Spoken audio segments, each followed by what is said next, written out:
He's going to be presenting from HPI, and he's presenting Impacto, simulating impact in virtual reality. So without any further ado. Thank you. All right, so I'm going to talk about Impacto, which is essentially a wearable device that we created to emulate the notion and the sensation of impact in virtual reality. I'll just start out by showing what we've built. So this is Impacto that my colleague there, CJ, is wearing. And through that, he's able to contact with virtual reality. He can feel these punches from these virtual avatar.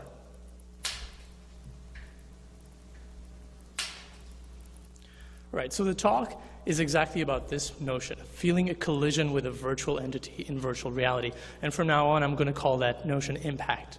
So impact is kind of an open challenge in VR. Just look at the devices that are around and jumping in Kickstarter every day. They do not address that. But that is an important feature for virtual reality to become immersive because it's kind of an important notion of touching the virtual reality. And most of all, you might have seen some of my talks recently that talk about devices that interface directly to the body. And Impacto strangely kind of fits there in the middle. Not quite the far cutting edge things that I've done last Kai, but kind of in the middle. And that's because we felt that the first talk, which is muscle propelled force feedback, that kind of talks about how to display forces that are virtual in virtual games and virtual experiences, did not actually conceive everything that we wanted to conceive. So today I'm going to add a little bit onto that by talking about Impacto. What actually made things a little bit harder at the beginning is that in virtual reality, things are slightly different than when you're holding a mobile phone and feeling the forces.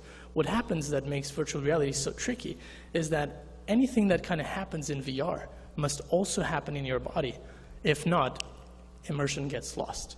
And that moment is crucial. So in the moment that we have, such as this user here has a leap motion device, so he can see his hands waving in front, he has the immediate necessity to also touch that virtual reality. And that moment gets lost as virtual reality is kind of all like wireframes at this point. Luckily, a lot of people have been doing a lot of interesting work. A lot of it is haptics and UIST as well. So one of them is this kind of generating the sensation of rumble. This is Israr and Ali Israr and colleagues at Kai by actually adding these vibro-tactile sensors in the back of the chair, and as you're driving, you kind of feel the car sliding and all this rumble. Another one from UIST last year, from Monia. This is a great device. It's a sleeve that kind of makes you feel like ants are crawling up your arm. Again, you're seeing ants, you're feeling the ants. So you're kind of immersed in that crawling experience. Very interestingly, the sensation of force feedback was actually used in a boxing simulation. This is using the Spider. Spider is an installation, the kind of canonical force feedback installation with rods and pulleys that kind of push your hand and decelerates as you're kind of almost hitting the opponent. And that gives you a sensation of resisting the force of the opponent. That was done by Hagezawa. And also recently, the sensation of impact was actually addressed, and this is a wonderful work where they put vibration motors inside, and that informs your body by vibration where the contact point happens.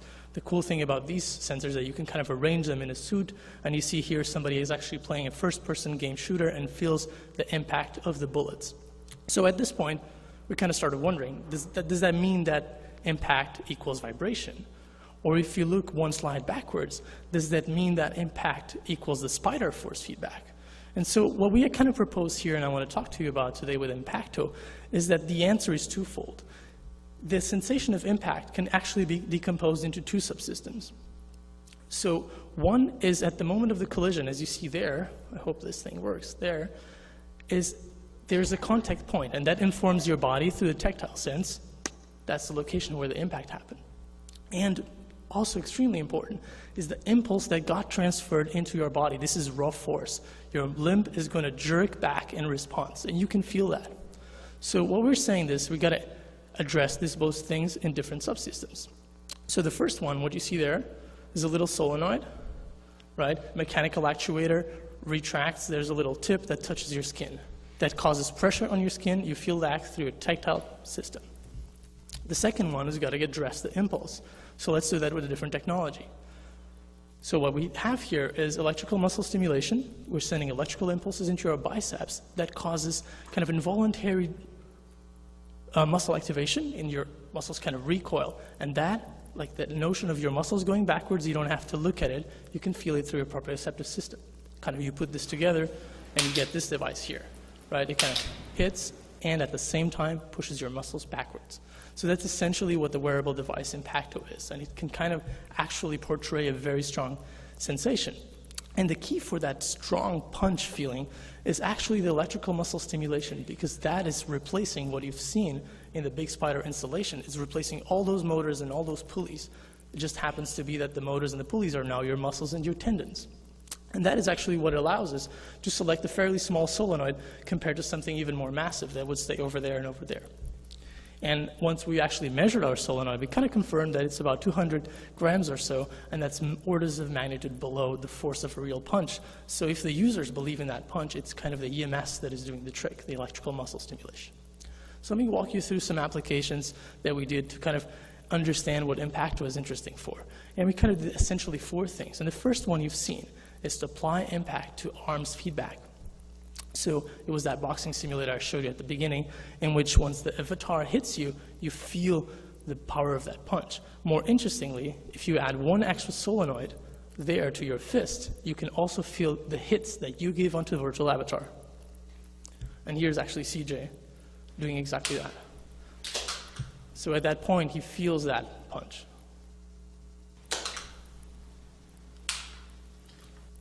And that's also when things get interesting.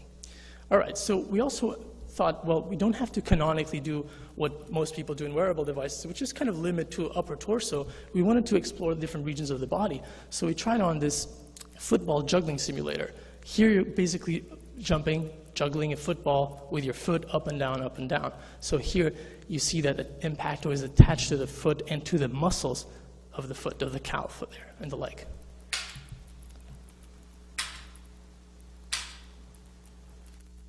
In the virtual world, of course, he sees that actually football, and it hits exactly at the moment and pushes his leg backwards. All right, the next thing is obviously we wanted to combine these two and kind of create more meaningful and immersive experiences. For instance, by combining the latter too, you can actually get sort of a kickboxing application, which is pretty simple but a lot of fun to play with. So obviously you can kick back now, and you can kind of see that in the leg of the avatar.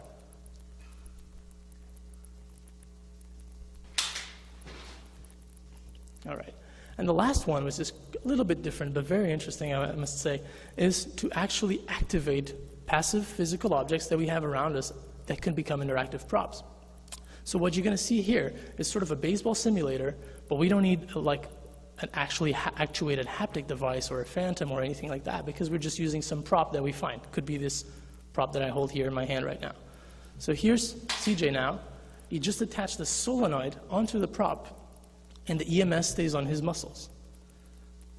The moment the ball contacts the prop in the virtual world, the solenoid hits, transfers vibration onto his arm so he can feel it, and his muscles go backwards in response of the source of the force. So the impulse is felt as well.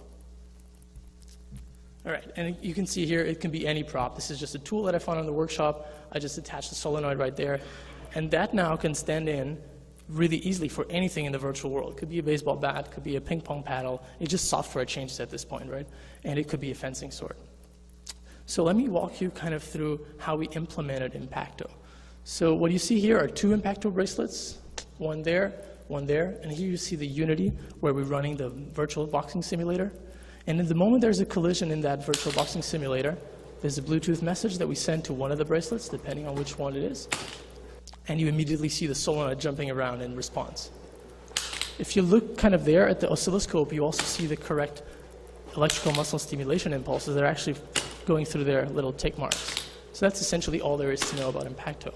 The cool thing is that it's all no wires, in the sense that there's no wires to the computer. It's all wireless, and it's all self-contained. So here's the bracelet, kind of if you open up and reveal the contents, and it's all very standard. A 3-volt microprocessor, it's an Arduino clone. There's a Bluetooth modem, so you can talk to it. There's a 2-channel electrical muscle stimulator. This is the same thing your doctor might use in rehabilitation. This is one that you can actually get as a doctor prescription in Germany. And we're controlling that using relays and digital potentiometers, so we're not hacking the device itself, we're just sort of digitally controlling it. There's a lot of batteries in there. There's an accelerometer, and there's a solenoid, and of course the electrodes that glue onto your skin and transfer the muscle impulses. Now, if we look over there at the solenoid component, what is kind of neat about Impacto is that we can also use different tips if we want to convey different tactile messages. So here, for instance, a generic surface, just like a slap kind of thing, a smaller one, a bumpy surface, that's what we use for the knuckles, a rounded surface like a ball, or actually sharp surface like the fencing sword. User skeleton tracking is also off-the-shelf components, nothing surprising here. We use a Connect 1, because that gives us 26 skeleton joints, that's pretty accurate. And virtual reality simulators are all running in Unity 3D. Now, we wanted to understand our main claim here, right? Where it's saying that we have on one side this decomposition of forces, and we're saying impact can actually be decomposed into tactile and into force feedback, or proprioceptive sense, if you will. So that's exactly what we put. Put people watching a VR video, so kind of immersive experience, this is what they saw. And after watching this video, they felt a condition, one of the conditions, I'll show you in a second, and they had to rate it 1 to 7, if it's real or not. This is the video, if it plays. There we go. All right, so after this, which you might encounter in different conditions, solenoid only, EMS only, or combinations of both. And now the coolest thing is also, we tried different values of those. So, for instance, EMS here can be off, can be medium power, or can be high power.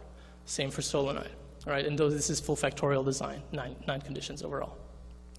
So if we look at this corner here, no surprises here. So this is like everything is off. People watched the video, they did not feel any haptic feedback, only the visuals, and not surprisingly, they said this is not real at all. Now, if we look at this vertical lane there, which relates to solenoid-only conditions, you see that its also results are not that high, given that it's 1 to 7 Likert scale. Now, that is probably caused by the fact that you feel something touching you, but in the video, you see arms flying backwards, and your arms do not fly backwards. Your proprioceptive sense is telling you something is sort of wrong here, because I'm not really seeing what is happening. On the other side, the EMS kind of at least sort of confirms that crazy hypothesis, because you see that the ratings kind of shifted here. Something was not entirely correct for the people because they didn't rate this as a scandalous perfect 7, but indeed it was sort of higher, and that's probably because it starts to match what they see.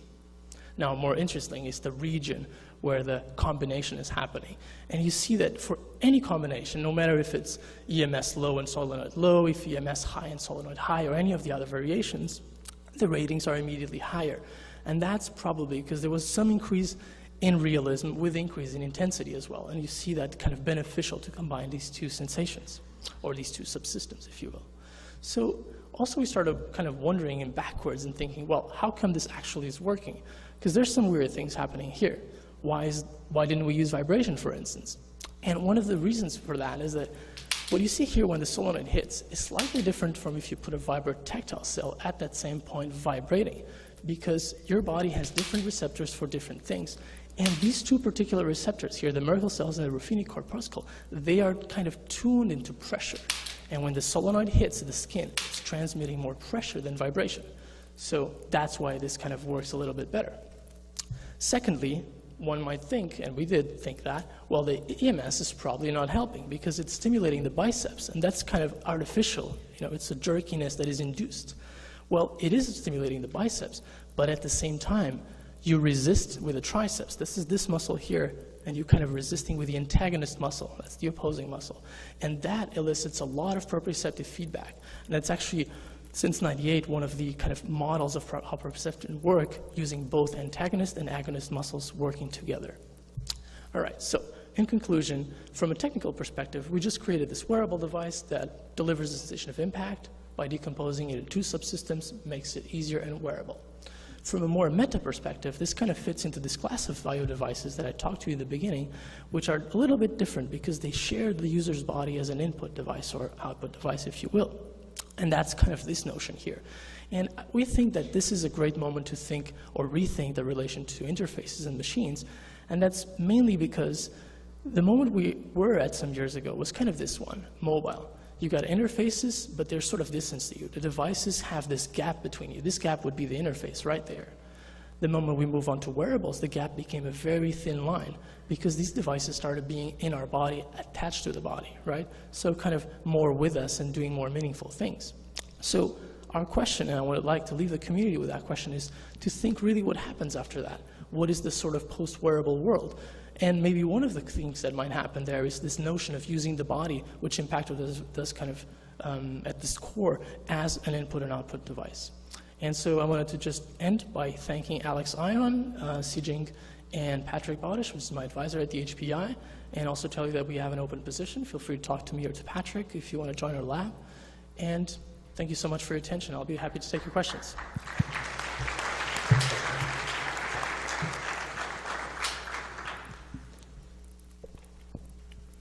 Great. So any questions, raise your hand. But while people are doing that, I'll just sort of start off by asking, I was wondering if in the study that you're doing, you have the condition where you have the solenoid, and then you also have the muscle stimulation. How do you think vibration, the combination of vibrotactile with the muscle stimulation, how would that perform if you've thought about that? Or yeah, that would be something that would definitely be interesting in studying. We didn't do that kind of under the claim, and that's something that you can kind of look in the related work, that vibration is indeed very different from pressure. But I think to some extent, if for instance in an interface that you wouldn't have the power to run the solenoid, because that drains more power than a vibration cell, that might actually be the answer for sufficient realism. So definitely I think there's a great open question right there. I think there might be some potential in combining those two as well. Yeah, very interesting work though. So, thank you. Roll. Yeah, very, very nice work. But and don't get this the wrong way, but I always like generic solutions. And so my question is really, how can this be applied in a more generic way? I mean, you're giving examples of like kickboxing and things like that. What would I need to wear? Would I need to wear a full bodysuit to stimulate everything? Do you have any thoughts on that? Yeah, so we played around with some basic designs of kind of making one solenoid address multiple points of the body and so forth. But of course, you're hitting a core limitation there, which is something that vibrotactile suits do very well, which is they scale a little bit better. You still would have to wear a full vibrotactile suit. There are some promises in sort of like linear array resonators that kind of give you a similar sensation to pressure, but they are still more compact than mere vibration cells. So that could potentially be another thing to look at in combination. But I agree with you. There's kind of a trade-off there between how much can you miniaturize this and how many points you can access, and are you going to wear a suit in the end or not? Yes, absolutely, great question.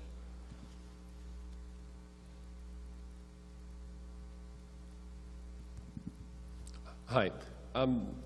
So a lot of your talk was about immersiveness. What do you think would happen if, for example, in the video, you have somebody hitting you really hard with a bat, but your solenoid is still the same strength? Like, will you start getting a disconnect? Yeah, I think that would happen. So at the video, that's like a student of ours that is a semi-professional at boxing, so he guarantees that those are pretty decent hits, and I felt them.